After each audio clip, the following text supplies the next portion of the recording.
কোটি টাকা বিদেশে পাচার হয়েছে। এই ভূমি মন্ত্রণালয়ের দায়িত্বে একজন চোর ছিল, একটা নয় দুইটা নয়, বিদেশের মাটিতে 600 বাড়ি নির্মাণ করেছে। ওই ডাকাত এখন কোথা আছে আল্লাহই জানে। আমার তো মনে হয় আমাদের গ্রাম এলাকায় অনেক গ্রামেই 600 বাড়ি নেই, কিন্তু একজন যদি 600 বাড়ি বিদেশে নির্মাণ করে, কিন্তু আমরা অত্যন্ত পরিতাপের বিষয়, অত্যন্ত দুঃখের সহিত বলতে হয়, কোকিল পাখিরা মৌসুমে যখন গান গায়, আমরাও তাদের গান শুনে আমরা তাদের গানে মুগ্ধ হয়ে যাই। বাংলাদেশের মানুষ, আমরা পরিবর্তন করতে হবে। এই গুণেধরা সমাজকে পরিবর্তন করে শান্তির সমাজ বিনির্মাণ করার জন্য এবারে বাংলাদেশের ইসলামী জনতা ঐক্যবদ্ধ হয়ে বাংলার জনগণকে ডাক দিয়ে বলেছেন, এবারে আসুন ইসলামের পক্ষে আমরা সমর্থন করি।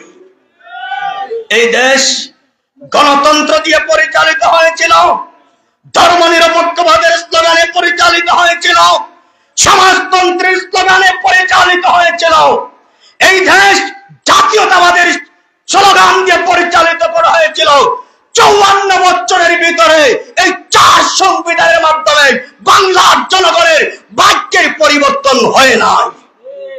এমনকি আমরা 24-এর আন্দোলনে প্রায় 2000-এর মতো আমাদের সম্মানিত মানুষকে হারাতে হয়েছে।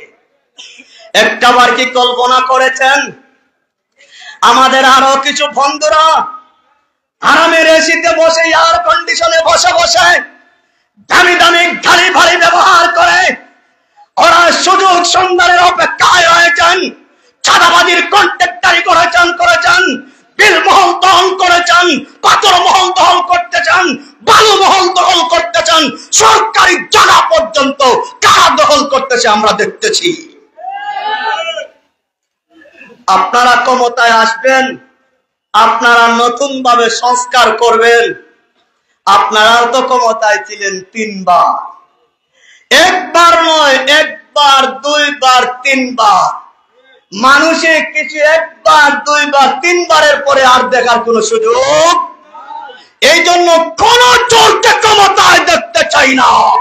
এবারে বাংলাদেশের 16 কোটি মানুষের প্রাণের দাবি, সব যোগ্য দক্ষ মেধাবী মানুষদের ক্ষমতায় বসাতে হবে। আসুন এই প্রিয় খানাইঘাটবাসী আল্লামা শাইখুল ইসলাম মুজাহিদ বাইমপুরী রহমাতুল্লাহ আলাইহি স্মৃতি বিজড়িত ঐতিহ্যবাহী খানাইঘাটের মাটি আলিমুল আমাদের ঘাঁটি, এই ঘাঁটি থেকে আমরা সব যোগ্য মেধাবী মানবতাবাদী মানুষগুলোকে ক্ষমতায় দেওয়ার জন্য ইনশাআল্লাহ আমরা সবাই রাজি আছি তো ইনশাআল্লাহ।